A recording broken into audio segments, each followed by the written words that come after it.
Especially అమ్మాయిల ఫోటోలు ఉంటే అసలు ఇవ్వరు. అంటే అసలు ఆయన ఫోనే సీజ్ చేయలేదు పోలీసులు. అది మనకు అంతున్న సమాచారం. అంటే చాలా వీడియోలు బయటకు. సో బేసికలీ ఛానల్స్ కూడా ఈవిడ పలానాది చెప్పమంటే ఆవిడ పప్పెట్స్ లాగా మాట్లాడుతున్నారా? ఎంత షాకింగ్ కదా. ఇప్పుడు ఈవిడ లీక్ చేసిన కాల్ ఓకే, లీక్ చేసింది ఆవిడ ఇచ్చింది అని చెప్పట్లో తప్పలేదు. కానీ ఈవిడ లీక్ చేసిన కాలు పోలీసులు సీజ్ చేసిన మస్తాన్ సాయి ఫోన్లో దొరికినాయి అని చెప్పి వాళ్ళందరూ కూడా ఏదో పట్టుకొచ్చినట్టు చెప్తుంటే జనాలందరినీ ఎంత ఎదవలం చేశారు. అయితే ఆ మీడియాకి ఇచ్చింది ఈఎంఐఏ అనే విషయం ఇచ్చింది బయటికి ఎక్కడ పడుతుందో అని ఆ పర్టికులర్ పార్ట్ ఎడిట్ చేసింది. అర్థమైందా? ఓకే, మీరు వినండి ఒక్కసారి. అన్ని ఆపిచ్చాం. 2 రోజులు వచ్చింది. 2 రోజులు వచ్చిన తర్వాత అన్ని ఆపిచ్చాం. ఇవిడేం ఆపించలేదు. యాక్చువల్గా జరిగింది ఏంటంటే మస్తాన్ సాయి ఈజ్ ఏ చౌదరి. అయితే ఈవిడ ఏంటి చౌదరి కాకపోయినా కూడా చౌదరి అని పెట్టుకొని కొన్నాళ్ళు తిరగడం వల్ల మరి ఈ చౌదరి అనే ఫీలింగ్ ఉన్న ఛానల్స్ ఎవరైతే ఉన్నారో వాళ్ళు మేబీ ఓకే మన చౌదరి పిల్ల కదా, మనం ఇచ్చింది కదా, మనం ఏదో ఒకటి చేద్దాం అని చెప్పి ముందుకెళ్ళిపోయారు. తర్వాత మస్తాన్ సాయికి సంబంధించిన వాళ్ళు ఎవరో మొత్తానికి భయ్యా మేము కూడా అదే మన పిల్లోడిని మీరు ఎందుకు బదనాం చేస్తున్నారు, లేనిపోని ఉండమని చెప్పి అర్థం ఉంది, లేనిదని కూడా ఉన్నట్టు చెప్పారు. పోలీసులు ఫోనే సీజ్ చేయలేదు అన్నీ చెప్పి వాళ్ళకి చెప్పుకొచ్చారు ఛానల్ వాళ్ళకి. వాళ్ళు అప్పుడు 4 గడుచుకున్నారు అయ్యో అని చెప్పి. సో అప్పుడు ఆపేశారు వాళ్ళు. ఇవ్వడం వరకు ఈవిడ పని, ఆపడం ఎవరి తరం కాదు. కానీ వాళ్ళు ఆపారు అంటే వాళ్ళకి ఏదో తెలిసింది మొత్తానికి. బట్ ఈ విషయం ఎక్కడ బయటకు వస్తుందో అని చెప్పి ఆవిడ ఎడిట్ చేసింది. దొంగ దొరికింది.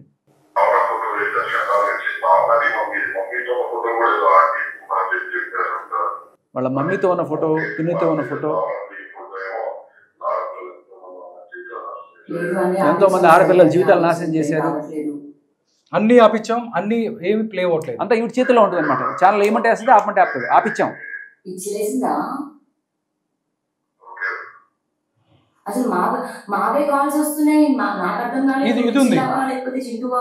ఇది ఉంది.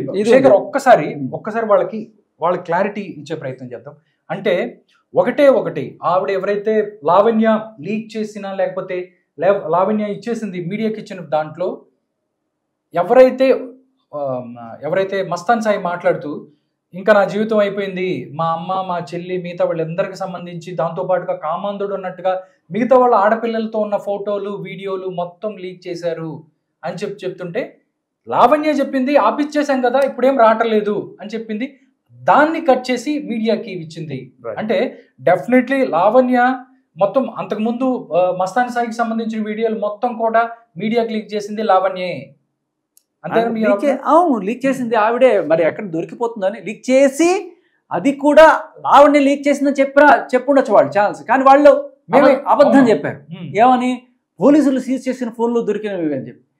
సో బేసికల్లీ వాళ్ళు లిటరల్లీ ఈవిడ ఏం చెప్పమంటే అది చెప్పే స్టేజ్లో ఉన్నారా? ఈవిడిని పల్లకిలో మోస్తున్న ఛానల్స్ అంత దారుణం కదా.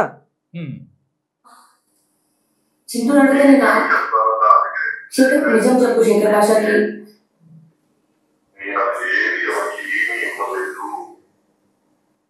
శేఖర్ భాష నాది చింతకు వాళ్ళు కూడా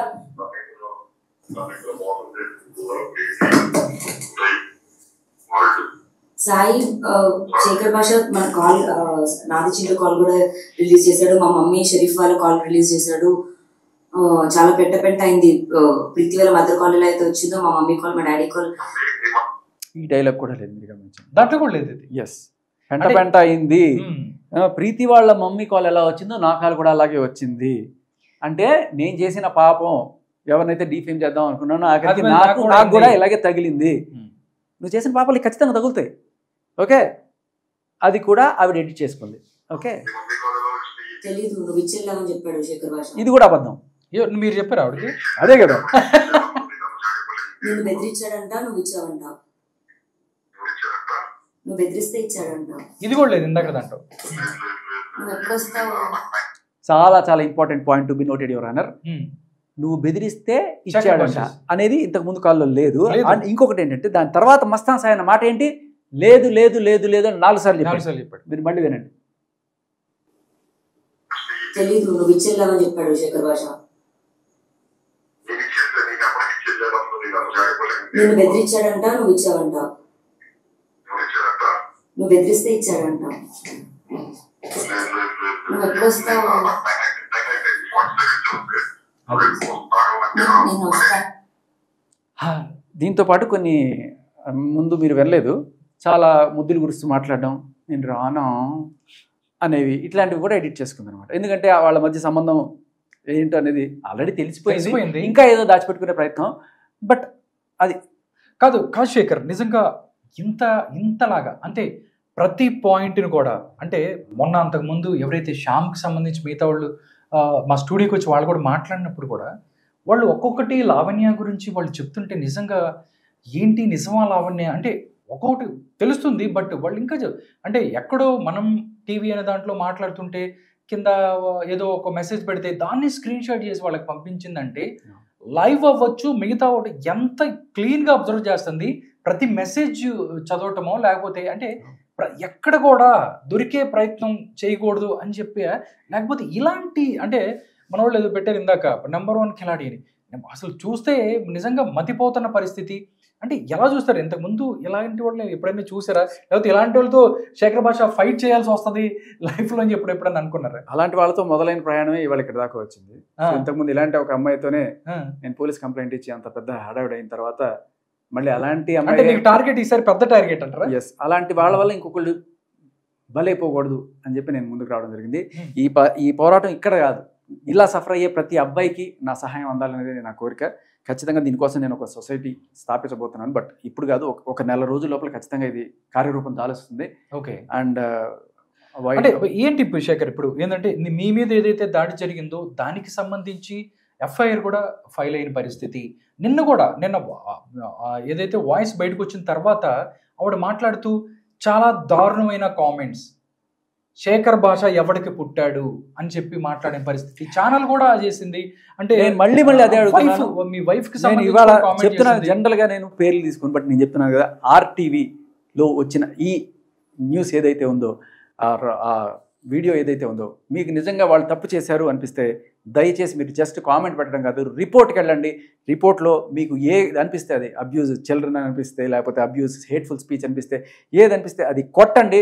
కొడితే కానీ వాళ్ళకి తెలీదు వాళ్ళు చేస్తున్న తప్పని. మామూలుగా మనం వెళ్ళి సార్ ఇది తప్పు సార్, అది మీరు అలా చేయకూడదు సార్, గర్భిణీ స్త్రీ సార్, 9 నెలల గర్భిణీ సార్, దయచేసి అని చెప్పి అనుకుంటే చేస్తాంలే అనే దానికి, అంటే నమస్కారానికి లొంగ దేవుడు మొట్టికాయకి లొంగుతాడు అన్నట్టుగా, ఖచ్చితంగా అంటే మీకు నిజంగా బాధ అనిపిస్తే ఖచ్చితంగా అది చేయండి. శేఖర్, మీరు ఒకసారి అంటే RTV మాట్లాడారు కాబట్టి నేను చెప్తున్నాను, వాళ్ళతో మాట్లాడే ప్రయత్నం చేశారా? ఏంటి సార్ మరి ఇంత దారుణంగా? చేశాను సార్, చాలా దారుణంగా సార్. మీ టైటిల్స్ కనీసం టైటిల్ అయినా మార్చాలి కదా.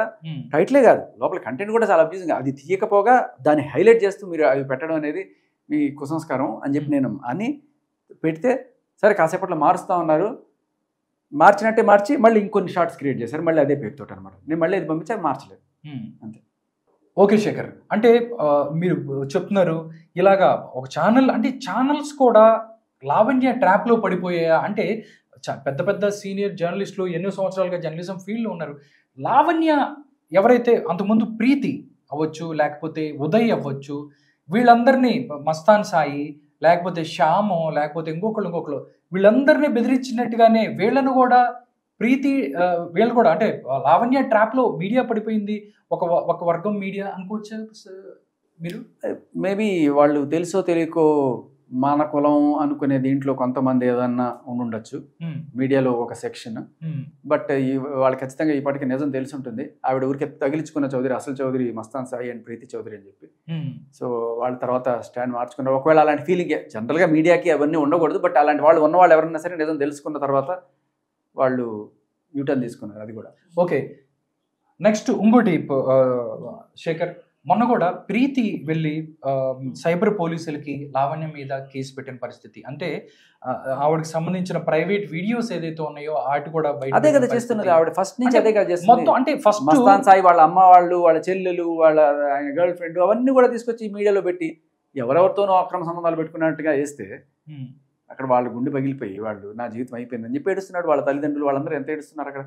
ఓకే. సో అదొకటే కాదు, ప్రీతికి సంబంధించి ఎప్పుడో ఫోటోలన్నీ తీసుకొచ్చి ఇవాళ అవన్నీ వేస్తే అవన్నీ ఇవిడే దగ్గరుండి ఆవిడకి డ్రగ్స్ బలవంతంగా అలవాటు చేసి ఆ ఫోటోలన్నీ తీసి అమ్మాయిని బ్లాక్మెయిల్ చేస్తుంది. సో ఇది జీవితం అంతా ఇది సాగుతూనే ఉంటుంది బేసికల్లీ. ఆవిడ పనే ఫోన్లు గుంజుకోవడం, వాటిలో డేటాలు కలెక్ట్ చేసుకోవడం, వాటిని బట్టి మనుషులు లేకపోతే ఫోన్ నుంచి రికార్డ్ చేయడం, అంటే వాళ్ళకి తెలియని టైంలో వాళ్ళకి తెలియకుండా వీడియోస్ రికార్డ్ చేసే ప్రయత్నం చేయడం.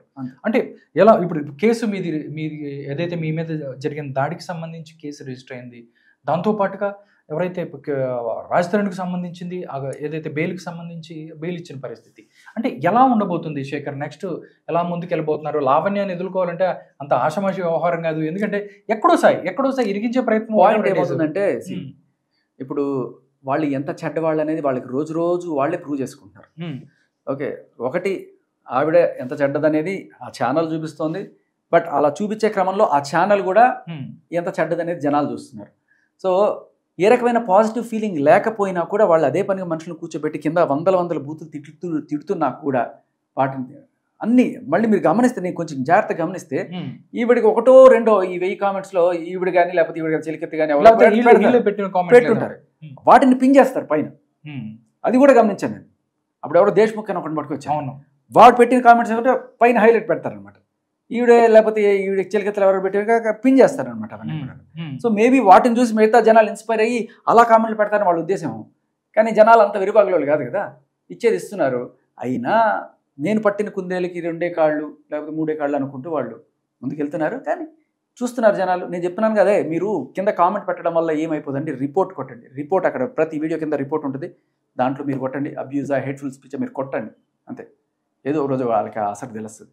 శేఖర్ భాష గారు, అంటే ఫస్ట్ నుంచి ఈవిడ ఎపిసోడ్ని ఆవిడ్ని మొత్తం ఫాలో అవుతుంది బాగా, మీతో పాటు జనాలు కూడా ఫాలో అవుతున్నారు. బట్ ఎక్కువగా మీరు గమనిస్తున్న పరిస్థితి మాకేంటి సార్ అంటే, ఆవిడ ఎవరితో లావణ్య రాజ్ తరుణ్ కోసం ఆవిడ ఫైట్ ఎప్పుడు మొదలైంది?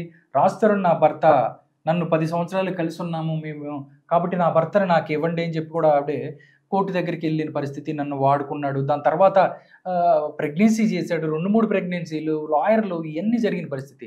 కానీ జనాలు పిచ్చోళ్ళు అయిపోతున్నారు. ఒక్కొక్క కాల్ వస్తుంది, ఏంటి ఇంటమసీ ఉంది అని చెప్పి మస్తాన్ సాయితో మాట్లాడుతుంది.